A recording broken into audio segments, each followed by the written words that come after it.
이 시간에 수요 기도에 나오신 성도 여러분들을 환영하고 축복합니다. 오늘 다 한자리에 모이지 못했지만은 오늘 이 시간 모이신 모든 분들이 동일한 은혜를 받으시는 수요 기도의 되기를 주님의 이름으로 축복합니다. 이제 시편 말씀을 고백함으로 기도회를 시작하겠습니다. 내가 산을 향하여 눈을 들리라. 나의 도움이 어디서 올까? 나의 도움은 천지를 지으신 여호와에게서로다. 아멘.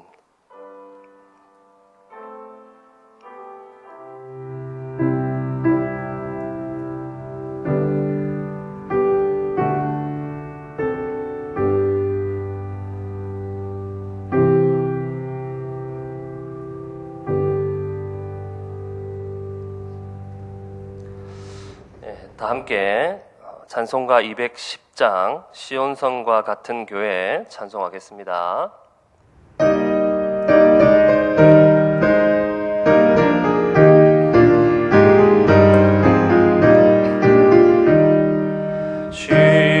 시온성과 같은 교회 그의 영광 한없다.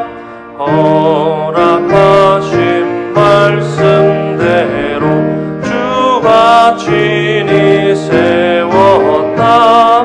반석 위에 세운 교회 흔들 자가 누구랴.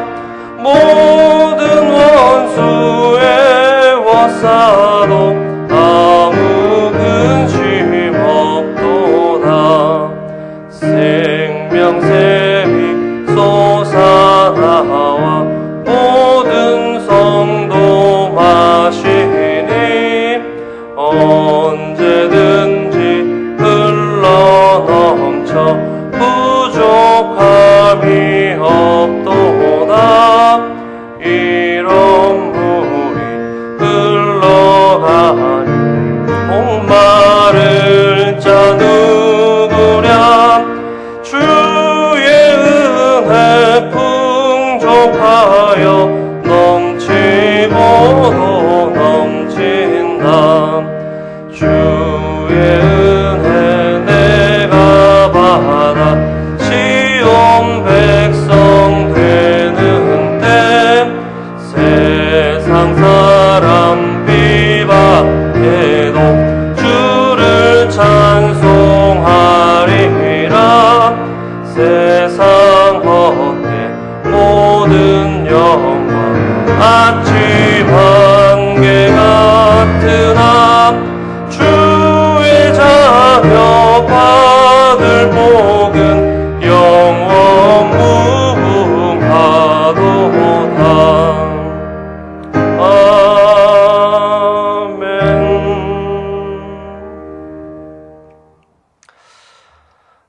함께 볼 말씀은 사도행전 2장 42절에서 47절까지 말씀입니다.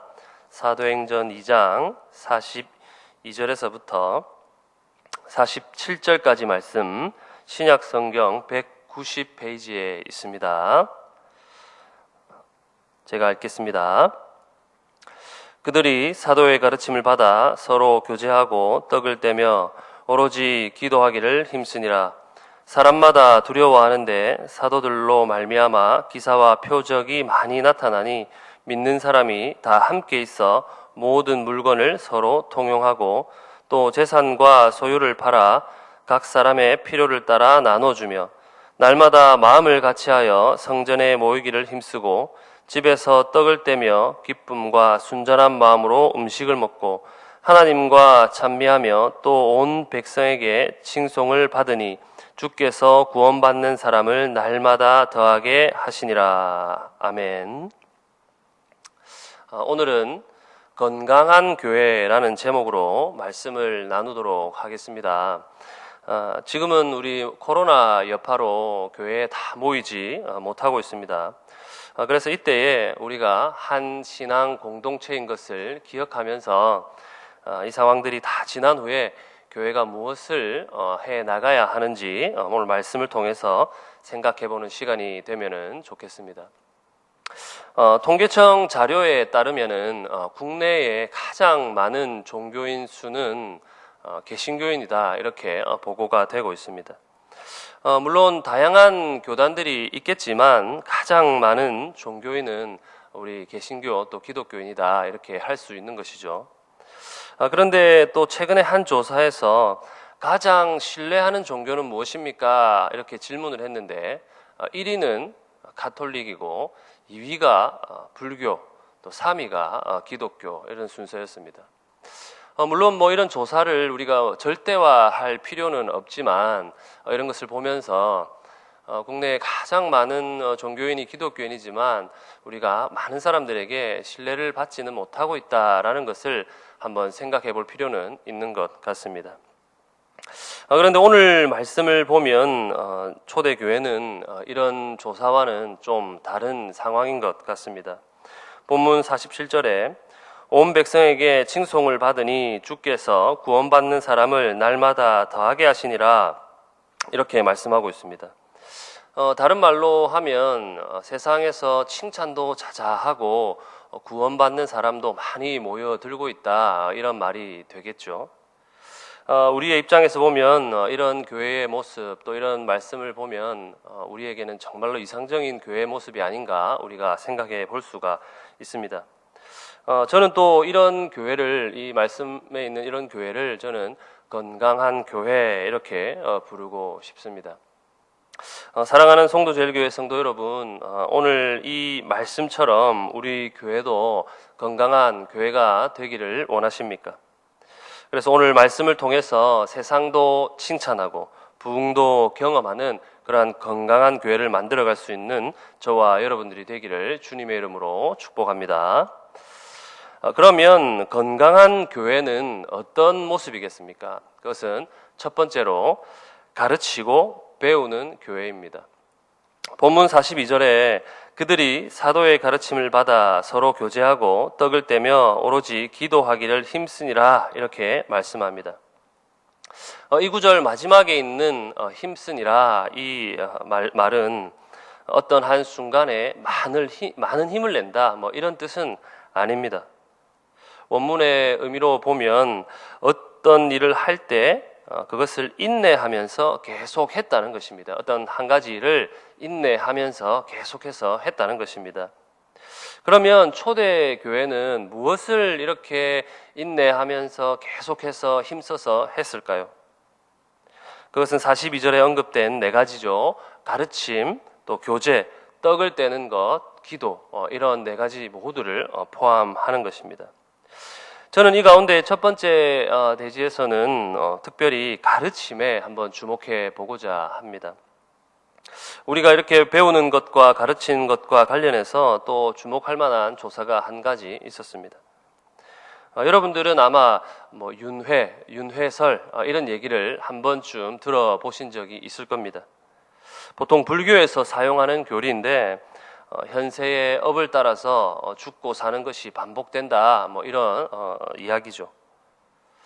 그런데 이게 한 조사에서 따르면 기독교인의 18%가 조사 대상자 중에 18%가 이러한 윤회 사상, 윤회설을 믿고 있다 이렇게 대답을 했습니다. 또 우리는 종교다원주의라고 자주 들어보셨을 것입니다. 이런 종교다원주의에 대해서는 조사 대상자 중에 무려 30%나 그것을 인정한다 이렇게 또 대답을 했습니다. 더 놀라운 사실은 이러한 것들을 믿고 인정하는 사람들이 기독교인 가운데 더 늘어나고 있다는 사실입니다. 물론 기독교라고 해도 교단마다 또 교리가 다 다르고 또 가치관이 다 다르기 때문에 뭐 다 동일하게 고백할 수는 없지만 적어도 우리가 기독교다, 교회다라고 할 때에 바른 구원관이 없고 또 성경적 세계관을 가르치지 않으면 우리는 건강한 교회가 될 수 없다는 것을 우리가 기억해야 합니다. 그런 상황 가운데 오늘 말씀을 보면 41절에 보면 우리가 읽진 않았지만 41절 말씀을 보면 3,000명이나 되는 사람들이 세례를 받고 또 성도가 되었다고 말합니다. 초대교회는 오늘날과도 비교해봐도 3,000명이나 되는 아주 큰 대형 교회로 성장했다는 걸 볼 수가 있습니다. 그런 교회가 오늘 말씀을 보면 인내하면서 계속해서 힘썼던 것이 있는데 그것이 바로 가르치고 배우는 것이었습니다. 구원받는 사람들의 숫자가 늘어난 것에서 그치지 않고 사도들의 가르침을 계속해서 받았다는 것입니다. 진리에 대해서 계속해서 교육을 했다는 것입니다.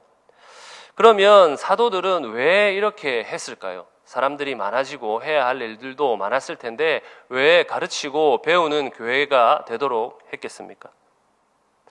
마태복음 28장 20절에 보면 예수님께서 마지막으로 말씀하시기를 내가 너희에게 분부한 모든 것을 가르쳐 지키게 하라 이렇게 명령을 하셨습니다. 예수님의 명령이라 함은 우리 측에서는 무엇이 됩니까? 예수님은 명령이면 우리에게는 사명이 되는 것이죠. 그래서 교회 공동체는 복음을 전하고 또 그뿐만이 아니라 세례를 주고 또 계속해서 가르치는 것까지 우리의 사명이 되는 것입니다.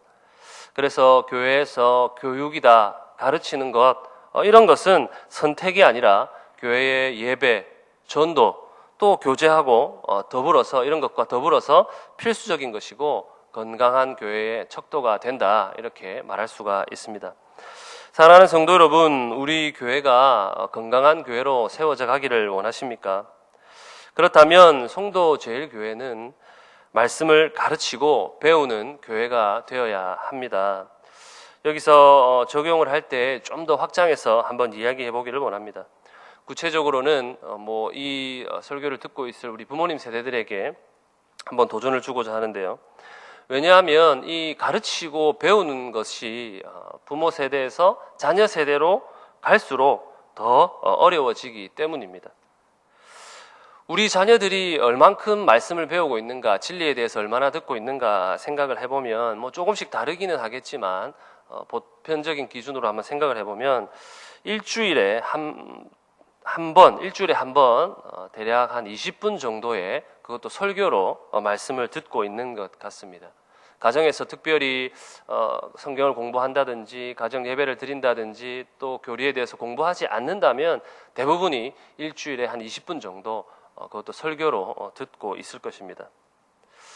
그런데 이것을 한번 생각을 해보면 우리가 일주일간 자녀들이 공부하는 시간, 공부하는 시간뿐만이 아니라 만약에 취미생활과 비교를 해봐도 비교가 안 되는 시간이겠죠. 20분이라고 하면 식사하는 시간이나 화장실 가는 시간보다 오히려 적지 않을까 이렇게 생각을 하게 됩니다.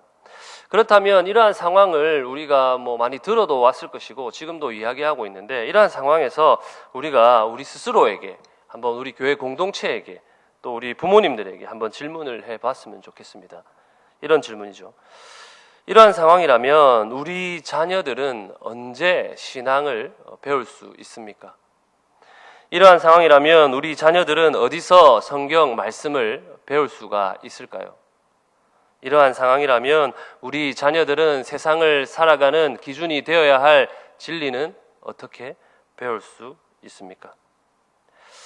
잠언 22장 6절 말씀을 보면 이런 말씀이 있습니다. 마땅히 행할 길을 아이에게 가르치라 이렇게 말씀합니다. 진리의 말씀이죠. 교회 공동체는 부모 세대뿐만 아니라 자녀 세대에게까지 진리를 가르치고 배우는 곳으로 만들어야 하는 것이 마땅한 것입니다. 이것은 교회당에서만을 말하는 것은 아닙니다. 교회당에서 또 한 교실에서 사람을 모아놓고 하는 그런 것만을 말하는 것이 아닙니다. 교회 공동체가 가르치는 공동체라고 할 때는 자주 이야기하고 있지만은 각각의 가정에서도 자녀를 가르치는 것을 포함하는 것입니다.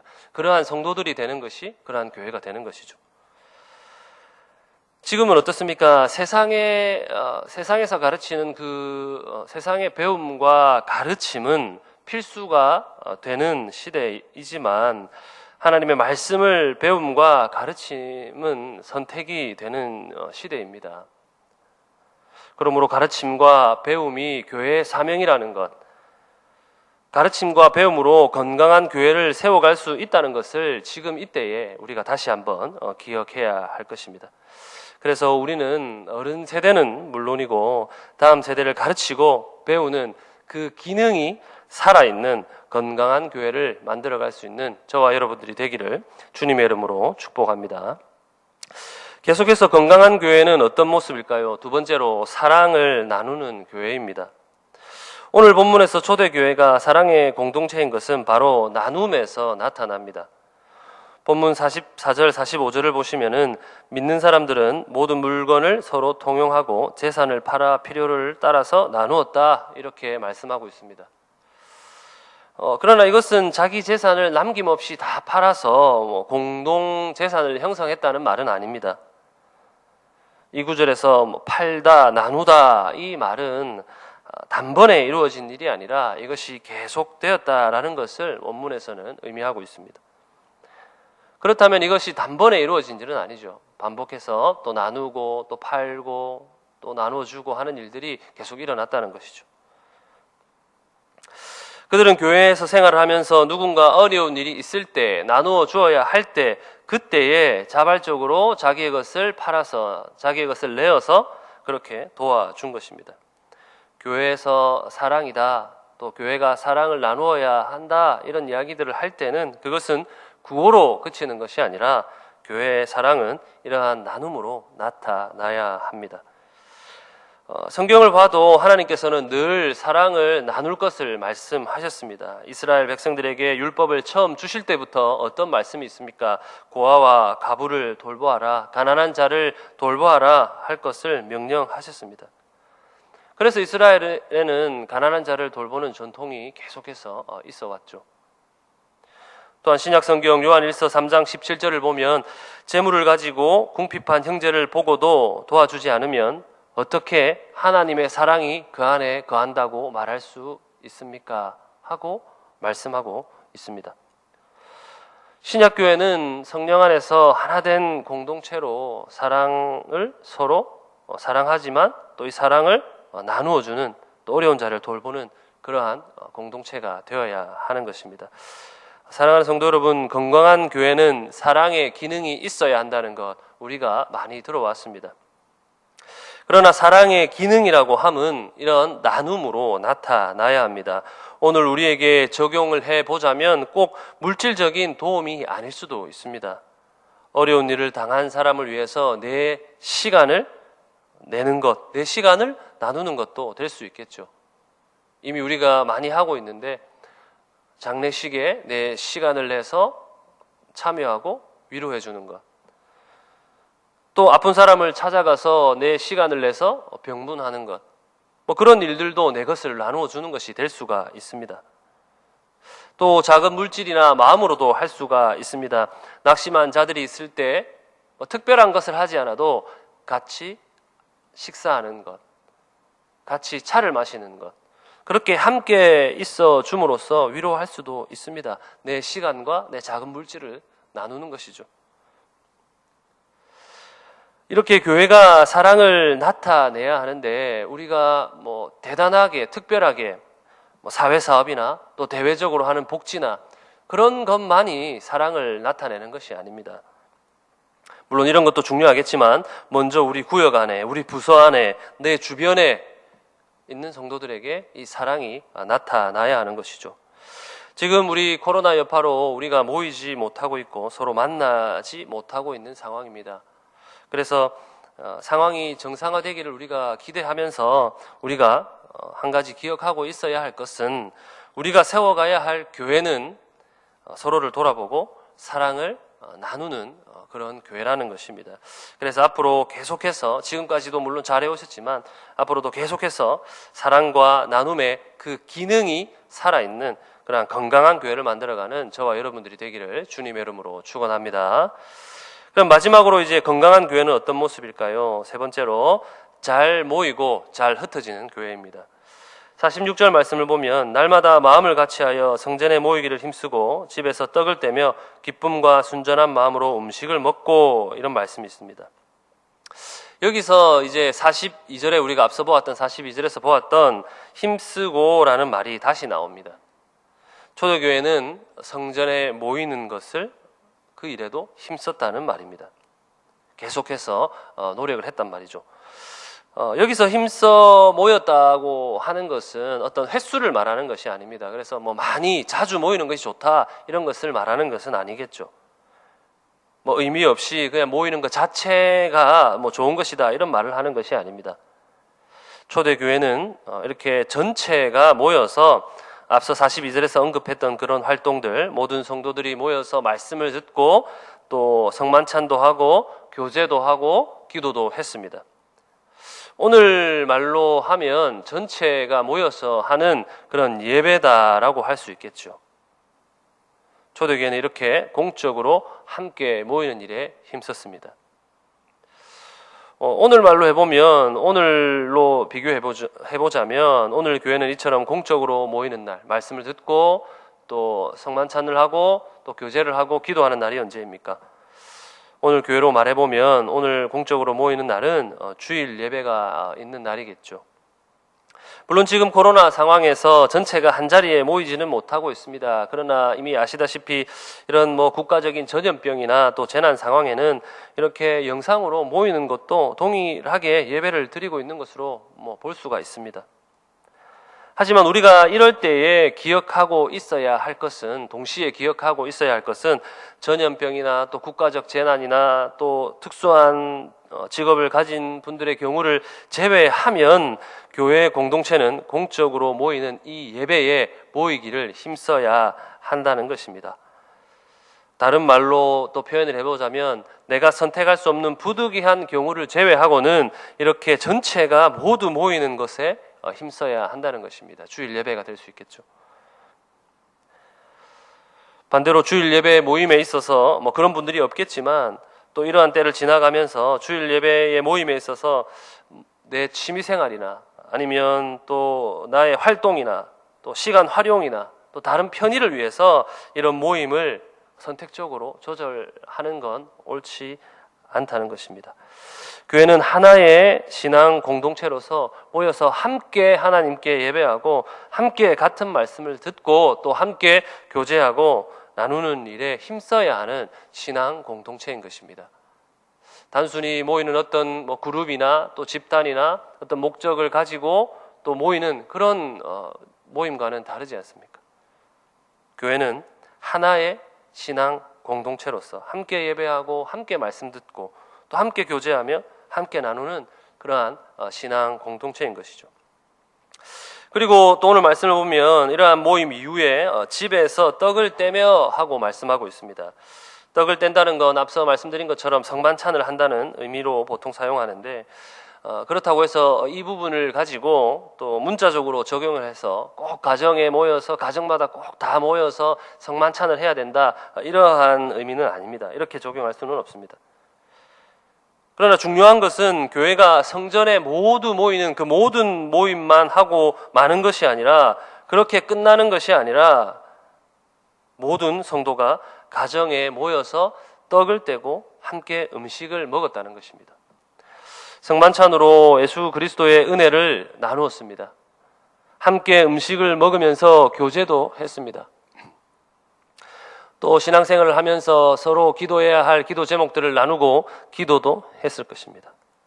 이렇게 초대 교회들은 성도들이 전체로 모이고 또 흩어져서 끝나는 것이 아니라 흩어져서 아무렇게나 사는 것이 아니었다는 말입니다. 흩어져서 가정과 또 현장으로 돌아가서 소그룹으로 모여서 그리스도의 은혜를 주일에 나누었던 것처럼 또 나누는 것입니다. 배운 말씀을 삶에서 실천하면서 어려운 일들 또 여러 가지 있는 상황들을 함께 나누고 또 기도했다는 것입니다. 그렇게 서로를 격려하면서 삶의 현장에서 그리스도인으로 살아갔다는 말입니다. 그렇게 현장에서 살아있는 그리스도인의 공동체의 모습을 본 많은 사람들이 그들을 주목하기 시작했습니다. 물론 오늘 교회도 많은 교회들이 소그룹을 하고 있습니다. 교구나 목장이나 또 가정교회, 또 셀도 있고 또 여러 가지 다른 이름으로 변형을 해서 소그룹을 가지고 있습니다.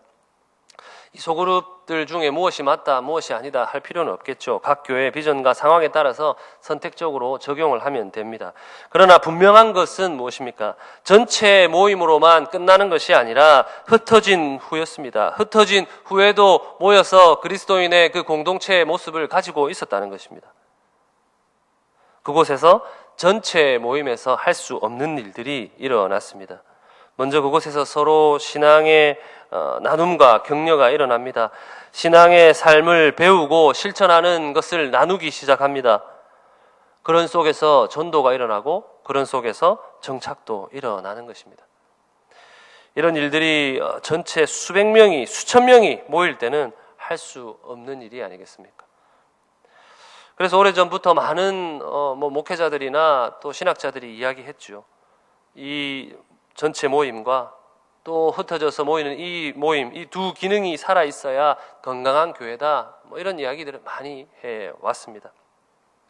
그래서 우리가 지금 이 상황 가운데 모이지 못하고 있는 이 상황 가운데 건강한 교회는 어떤 모습일까 하고 우리가 생각할 때 우리가 이렇게 잘 모이고 또 잘 흩어져야 한다는 것을 우리가 잘 기억하고 있으면 좋겠습니다. 이제 말씀을 정리하도록 하겠습니다. 사랑하는 성도 여러분, 세상에서 사람들의 칭찬도 받고 부흥도 경험하는 그러한 교회가 되려면 어떻게 해야 하겠습니까? 먼저 우리 교회가 건강한 교회가 되어야 합니다. 교회가 건강하다는 것은 겉모습이 아니겠죠. 화려한 시설과 큰 주차장과 그런 것이 아닐 것입니다. 그것도 물론 필요하지만 건강한 교회라는 것은 교회가 가진 필수적이고 고유한 각각의 기능들이 살아있는 교회입니다. 오늘 말씀의 예루살렘 교회는 말씀을 가르치고 배우며 서로 사랑을 나누고 또 모이고 흩어지는 일에 힘썼습니다. 그러한 신앙 공동체였습니다. 그 결과 어떻습니까? 그 이웃에 있는 사람들이 뭔가 다르구나, 저 공동체는 무엇인가 다른 모습이 있구나 하는 것을 주목하였습니다. 그런 모습에 오늘 말씀을 보면 온 백성에게 칭찬을 받고 주께서 구원받는 사람을 날마다 더하게 하셨다, 이렇게 말씀하고 있습니다. 그러므로 우리 교회도 우리가 먼저 건강한 교회가 되어야 한다는 것을 기억하시고 믿으시기를 바랍니다. 이번 코로나 상황이 지나고 나서도 계속해서 우리 교회는 더욱 이러한 기능이 살아있는 교회, 배우고 가르치는 교회, 사랑을 나누는 교회, 신앙 공동체로서 잘 모이고 삶으로 잘 흩어지는 그러한 건강한 교회를 세우는 저와 여러분들이 되기를 주님의 이름으로 축원합니다. 다 함께 한번 기도하겠습니다. 제가 기도하겠습니다. 하나님 감사합니다. 하나님 이때에도 하나님 우리의 찬양과 고백을 받아주시고 또 우리에게 말씀하여 주셔서 우리가 건강한 공동체를 또 신앙생활을 또 할 수 있게 하신 것 감사를 드립니다. 하나님 오늘 말씀을 기억하면서 우리 교회가 또 우리 신앙 공동체가 주님의 주신 그 사명을 기억하고 잘 감당할 수 있는 그러한 건강한 교회가 되게 해 주시옵소서. 또한 특별히 지금은 만나지 못하고 서로를 많이 돌아보고 있지 못하지만은 우리 모든 성도들이 한 마음이 되게 하시고 또 흩어져 있을 때에 모든 성도들이 영과 육이 강건하게 하시며 또 좋은 생활들로 살아가게 하여 주시옵소서. 특별히 우리 국가와 모든 형편이 모든 상황들이 안정화될 수 있도록 주님 은혜 베풀어 주시고 또 우리 교회가 그 일들을 위해서 기도하며 또 이후에 또 그러한 기능을 또 잘 살려내는 교회가 될 수 있도록 하나님 은혜 베풀어 주시옵소서. 예수님 이름으로 기도합니다. 아멘. 다 함께 찬송가 220장 찬송하도록 하겠습니다. 찬송가 220장 찬송하겠습니다.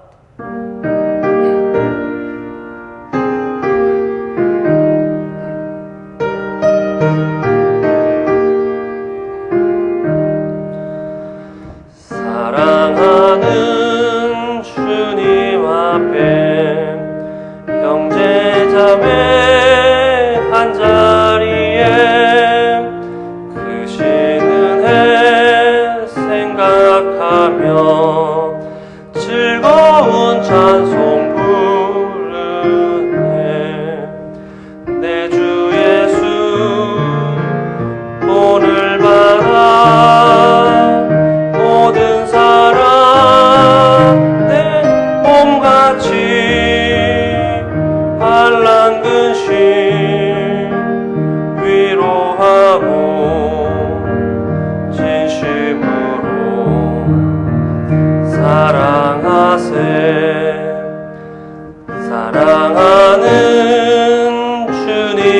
앞에 온갖 충성 다 바쳐서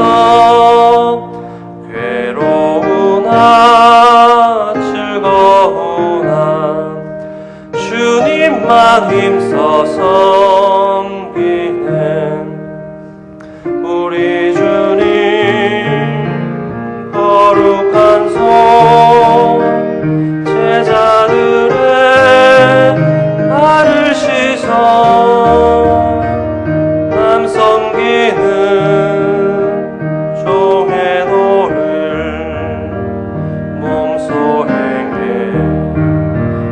보이셨네. 사랑하는 주님 예수 같은 주로 섬기나니 한 피 바다 한 몸 이룬 형제여 친구들이여 한 몸같이 친밀하고 마음으로 하나 되어 우리 주님 크신 뜻을 지성으로 준행하세. 축도하겠습니다. 주 예수 그리스도의 은혜와 하나님의 사랑과 성령의 교통하심이 너희 우리와 모두 함께 있을지어다. 아멘.